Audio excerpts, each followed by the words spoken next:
गणेश चतुर्थी का 10 दिनों का उत्सव भाद्रपद माह के शुक्ल पक्ष की चतुर्थी तिथि से प्रारंभ होता है। गणेश चतुर्थी के दिन लोग अपने घरों में गणपति बप्पा को लेकर आते हैं, उनकी विधि विधान से पूजा अर्चना करते हैं। फिर उसके 10 दिन बाद अनंत चतुर्दशी के दिन गणेश जी का विसर्जन करते हैं। हालांकि गणेश विसर्जन के भी अलग अलग नियम हैं, जिसके तहत सभी लोग 10 दिनों तक गणपति बप्पा को नहीं रखते हैं। गणेश चतुर्थी का उत्सव महाराष्ट्र समेत पूरे देश में मनाया जाता है, लेकिन मुंबई समेत पूरे महाराष्ट्र में गणेश चतुर्थी का उत्सव लगातार 10 दिनों तक चलता है।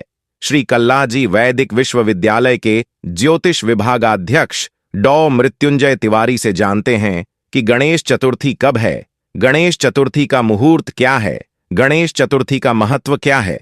हिंदू कैलेंडर के अनुसार इस साल भाद्रपद माह के शुक्ल पक्ष की चतुर्थी तिथि 6 सितंबर को दोपहर में 3:01 से शुरू हो रही है और इस तिथि का समापन 7 सितंबर को शाम 5:37 पर होगा। ऐसे में उदया तिथि की मान्यता के आधार पर गणेश चतुर्थी का शुभारंभ 7 सितंबर शनिवार से होगा। उस दीप गणेश जी की मूर्ति की स्थापना होगी और व्रत रखा जाएगा। गणेश चतुर्थी 2024 भद्रा। गणेश चतुर्थी के दिन भद्रा भी लग रही है। भद्रा सुबह में 6:02 से लग रही है, जो शाम 5:37 पर खत्म होगी। इस भद्रा का वास पाताल में है, 4 शुभ योग में है। गणेश चतुर्थी के दिन 4 शुभ योग बन रहे हैं। गणेश चतुर्थी को सुबह में ब्रह्म योग है, जो रात 11:17 तक है। उसके बाद से इंद्र योग बनेगा। इन 2 योगों के अलावा रवि योग सुबह में 6:02 से दोपहर 12:34 तक है। वहीं सर्वार्थ सिद्धि योग दोपहर में 12:34 तक है, जो अगले दिन 8 सितंबर को सुबह होगी 6:03 तक है। गणेश चतुर्थी का महत्व। गणेश चतुर्थी के दिन गणेश जी का जन्म हुआ था। इस दिन व्रत रखकर गणेश जी की पूजा करते हैं। गणेश जी की कृपा से मनोकामनाएं पूरी होंगी और बिगड़े हुए काम बनेंगे। आपके जीवन के संकट दूर होंगे और शुभता आएगी। गणेश चतुर्थी का महत्व ऐसा माना जाता है कि जो भक्त गणेश की पूजा करते हैं, उनकी मनोकामनाएं पूरी होती हैं। जो भक्त गणेश से प्रार्थना करते हैं, वे अपने पापों से शुद्ध हो जाते हैं और ज्ञान और समझ के मार्ग पर चलते हैं, जो गणेश चतुर्थी मनाने के पीछे मुख्य भावना है। यह त्योहार राजा शिवाजी के शासनकाल से मनाया जाता रहा है। लोकमान्य तिलक ने गणेश चतुर्थी को एक निजी उत्सव से एक विशाल सार्वजनिक कार्यक्रम में बदल दिया, जहां सभी जातियों के लोग एक साथ आ सकते हैं, पूजा कर सकते हैं और भारत के स्वतंत्रता संग्राम के दौरान एकजुट हो सकते हैं। भगवान श्री गणेश का स्वागत करने के लिए भक्त तैयार हैं। कल गणेश चतुर्थी है और अगर आप पहली बार गणपति बप्पा को अपने घर ला रहे हैं, तो भगवान गणेश की स्थापना से पहले जरूरी नियम जान लीजिए। भाद्रपद मास का हिंदू धर्म में खास महत्व है। जन्माष्टमी से लेकर गणेश चतुर्थी तक कई बड़े त्योहार इसी माह में पड़ते हैं। इसी कड़ी में आज देश भर में हरतालिका तीज मनाई जा रही है, जिसके बाद कल बप्पा का आगमन होगा और धूमधाम से गणेश चतुर्थी मनाई जाएगी। भाद्रपद मास के शुक्ल पक्ष की चतुर्थी तिथि को बप्पा का जन्म हुआ था। इसी दिन को गणेश चतुर्थी के रूप में मनाया जाता है। इस दिन से 10 दिनों तक चलने वाले गणेश उत्सव की भी शुरुआत होती है। हर साल भक्त गणेश भगवान का स्वागत बहुत धूमधाम से करते हैं। इस दिन का भक्तों को हर साल बेसब्री से इंतजार रहता है। गणेश चतुर्थी के दिन भक्त बप्पा की स्थापना अपने घरों में करते हैं और पूरे विधि विधान से उनकी पूजा करते हैं। गणपति बप्पा को अपने घर में स्थापित करने के भी कई नियम हैं। बप्पा को प्रसन्न करने के लिए इन नियमों का सही तरीके से पालन करना बहुत जरूरी है। अगर आप गणेश चतुर्थी पर पहली बार भगवान गणेश को घर ला रहे हैं, तो कुछ बातों का ध्यान रखना जरूरी है। आइए जानते हैं कौन सी हैं वो बातें। बप्पा को घर लाने से पहले इन बातों का रखें ध्यान। जिस मूर्ति में भगवान गणेश की सूंड उनके बाईं तरफ झुकी होती है, वैसी मूर्ति बहुत शुभ मानी जाती है। ऐसे में प्रतिमा घर लाने से पहले इस बात का ध्यान जरूर रखें। कोशिश करें कि भगवान गणेश की बैठी हुई प्रतिमा ही घर लाएं। इससे घर में हमेशा सुख समृद्धि का वास होता है। इस बात का भी ध्यान रखें कि प्रतिमा में उनका एक हाथ आशीर्वाद देते हुए हो और दूसरे हाथ में मोदक हो। ऐसे करें। गणपति बप्पा की स्थापना।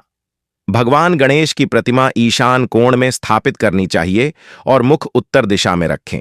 भगवान गणेश की प्रतिमा को चौकी पर रखने से पहले उसे अच्छे से साफ कर लें और गंगा जल छिड़कर शुद्ध करें। चौकी को शुद्ध करने के बाद लाल कपड़ा बिछाकर उसके ऊपर अक्षत रखें। इसके बाद ही शुद्ध हाथों से गणपति बप्पा को उस चौकी पर स्थापित करें। भगवान श्री गणेश को गंगा जल से स्नान कराएं। गणपति बप्पा के प्रतिमा के अगल बगल में रिद्ध सिद्ध को रखें। इनके जगह पर आप उनके रूप में सुपारी भी रख सकते हैं। भगवान की मूर्ति के दाईं ओर एक कलश रखें और उसमें जल भर दें। इसके बाद हाथ में फूल और अक्षत लेकर गणपति बप्पा का ध्यान करें। गणपति बप्पा को फल फूल एवं मिठाई का भोग लगाएं। उनकी पूजा में मंत्र ऊं गम गणपतये नम का जाप करें। पूजा के अंत में भगवान श्री गणेश की आरती उतारें। मान्यता है कि भगवान गणेश प्रसन्न होने पर अपने भक्तों के सभी प्रकार के कष्ट दूर कर देते हैं और साथ ही भक्तों की सभी मनोकामनाएं भी पूरी करते हैं। इसलिए बुधवार के दिन भक्त लोग पूर्ण श्रद्धा के साथ गणेश जी को प्रसन्न करने के लिए उनकी पूजा अर्चना करते हैं। मनोकामना पूर्ति के लिए और कार्यों में आने वाली बाधाओं को दूर करने के लिए भी गणेश जी की पूजा अति महत्वपूर्ण मानी जाती है। गणपति जी की कृपा प्राप्ति और उन्हें प्रसन्न करने के लिए बुधवार के दिन गणेश जी की प्रतिमा को घर लाकर उसको अपने घर के पूजा स्थल में स्थापित करनी चाहिए। गणेश उत्सव की शुरुआत हर साल भाद्रपद माह के शुक्ल पक्ष की चतुर्थी तिथि से होती है। इस दिन घरों और पांडालों भगवान गणेश की प्रतिमा स्थापित की जाती है। देश भर में गणेशोत्सव का यह पर्व बहुत ही धूमधाम के साथ मनाया जाता है।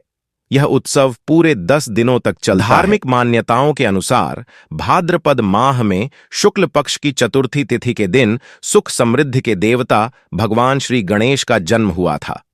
इसी उपलक्ष्य में हर साल गणेश उत्सव मनाया जाता है। यह पर्व पूरे 10 दिनों तक चलता है। गणेश उत्सव का यह पर्व भाद्रपद माह के शुक्ल पक्ष की चतुर्थी तिथि से शुरू होकर अनंत चतुर्दशी तिथि के दिन तक चलता है। गणेश उत्सव के इन 10 दिनों में गणपति बप्पा को 10 अलग अलग चीजों का भोग लगाया जाता है। मान्यता है कि इन दिनों भगवान गणेश को उनकी प्रिय चीजों का भोग लगाने से गणपति बप्पा अति प्रसन्न होते हैं। आइए जानते हैं, गणेश उत्सव के दौरान बप्पा को कौन से भोग लगाने चाहिए। गणेश उत्सव पर बप्पा को लगाएं। इन चीजों का भोग पहले दिन भगवान गणेश को मोदक अति प्रिय है। ऐसे में गणेश उत्सव के पहले दिन गणपति बप्पा को मोदक का भोग लगाएं। इससे बप्पा शीघ्र प्रसन्न होंगे। दूसरे दिन मोतीचूर के लड्डू भी गणेश जी को अति प्रिय हैं। ऐसे में गणेश उत्सव के दूसरे दिन भगवान गणपति को मोतीचूर के लड्डू का भोग लगाना उत्तम होता है। तीसरे दिन विघ्नहर्ता गणेश को बेसन के लड्डू भी पसंद हैं, इसलिए गणेश उत्सव के तीसरे दिन लड्डुओं का भोग लगाएं। चौथे दिन गणेश जी को केले का भोग लगाना उत्तम माना जाता है। पांचवें दिन धार्मिक मान्यता के अनुसार गणेश जी को मखाने की खीर भी बहुत पसंद है। ऐसे में उन्हें 5वें दिन प्रसाद के रूप में मखाने की खीर जरूर चढ़ाएं। छठे दिन हिंदू धर्म में नारियल का इस्तेमाल पूजन कार्य, यज्ञ, हवन आदि में किया जाता है। प्रसाद के रूप में भी नारियल को बांटा जाता है व खाया जाता है।